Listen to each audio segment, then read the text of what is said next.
সুপ্রিয় দর্শক, আপনারা দেখছেন এসপিএন বাংলা টিভি। দেখুন ও সাবস্ক্রাইব করুন এসপিএন বাংলা টিভি, দেশ ও মানুষের কথা বলে।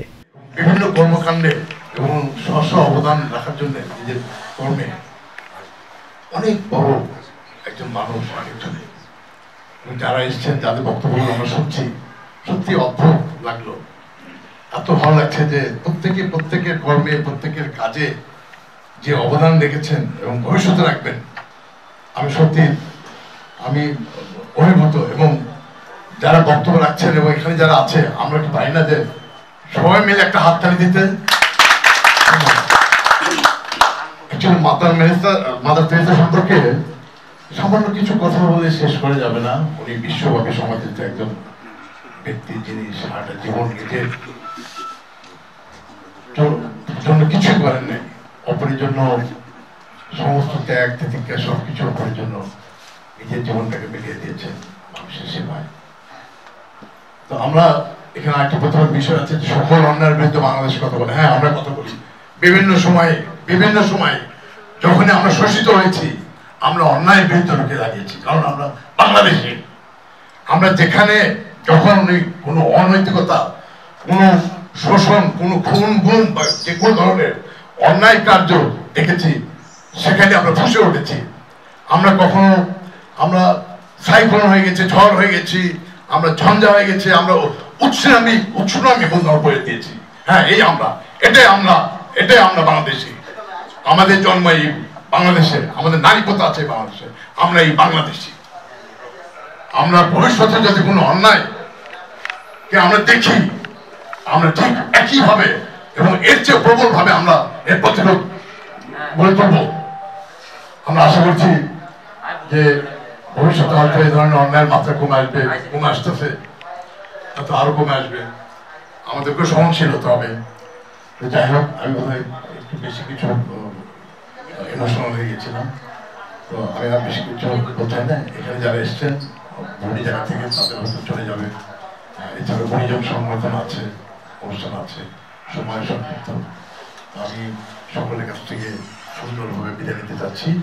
হয়তো আবার আমাদের পরের অনুষ্ঠানে দেখা হবে। ধন্যবাদ সবাইকে। আর চারিদিকে নকল মানুষ, আসল মানুষ কোথায় পাই? মানুষের ভিড়ে মানুষ, আসল মানুষ কোথাও নাই। চারিদিকে নকল মানুষ, আসল মানুষ কোথায় পাই? মানুষের ভিড়ে মানুষ। আমি নিজের কিছু করবো, এই আমাদের প্রত্যয়। আর আমরা যারা এখানে এসেছি তারা কিছু না কিছু করেছি, যার প্রেক্ষিতে আমাদেরকে এখানে আনা হয়েছে। আমাদেরকে একটু হলেও সম্মাননা প্রদান করা হচ্ছে। আজকে যার নামে, অর্থাৎ এই মাদার তেরেসা স্মৃতি ফাউন্ডেশন ও সাউথ এশিয়া বিজনেস পার্টনারশিপ এর যৌথ উদ্যোগে আজকে যে আয়োজন, তাকে আমি আমার অন্তরের অন্তস্থ থেকে শ্রদ্ধার সাথে বরণ করছি। আমি মনে করি এই ধরনের উদ্যোগ এই সমাজকে আরো জাগ্রত করবে। এতে করে সমাজে যারা সামাজিক কর্মকাণ্ডের সাথে জড়িত আছে, সমাজে কিছু লোকের জন্য কিছু করার চিন্তা ভাবনা আছে, তারা করার জন্য উৎসাহিত হবে। যেমনি ছিলেন মাদার তেরেসা একটি আদর্শ।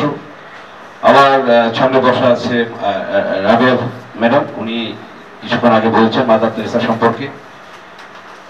আমি বলবো, আমার এক ভাই বলছেন, সমাজসেবক হিসেবে সে বলছেন যে এদেশের জনগণ সেবা পাচ্ছেন না। 5ই আগস্ট দেশ পুনরায় স্বাধীন হয়েছে বলতে হবে।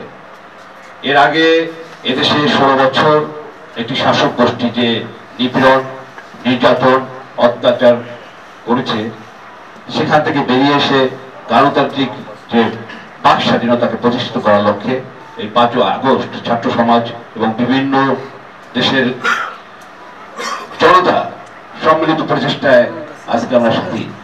আমাদেরকে যদি সঠিক সেবা দিতে হয়, অবশ্যই জনগণের সরকার গঠন করতে হবে, তথা নির্বাচনের মাধ্যমে সরকার গঠন করতে হবে। আমাদের এই বর্তমান সরকার নির্বাচনের দিকে এগিয়ে যাচ্ছে। আশা করি অতি স্বল্প সময়ের মধ্যে সামান্যতম সংস্কার সেরে তারা নির্বাচনে মুখী হবে। মাদার তেরেসাকে শ্রদ্ধা রেখে আমি বলতে চাই, আমরা এখান থেকে একটা অঙ্গীকার নিয়ে যাব, সমাজের জন্য আমরা কিছু করব। এই আমরা অঙ্গীকারবদ্ধ হয়ে আমরা এখান থেকে যাব। আর আমরা যারা পদক পাবো, সে পদক শুধু রেখে দেওয়ার জন্য না, পদককে মর্যাদা দিয়ে আমাদেরকে কিছু করতে হবে, এই প্রত্যয় রেখে আমি আমার বক্তব্য শেষ করছি। আজকে যারা আয়োজক এবং যারা আমাকে আজকে এখানে কিছু বলার সুযোগ দিয়েছেন, তাদের প্রতি কৃতজ্ঞতা।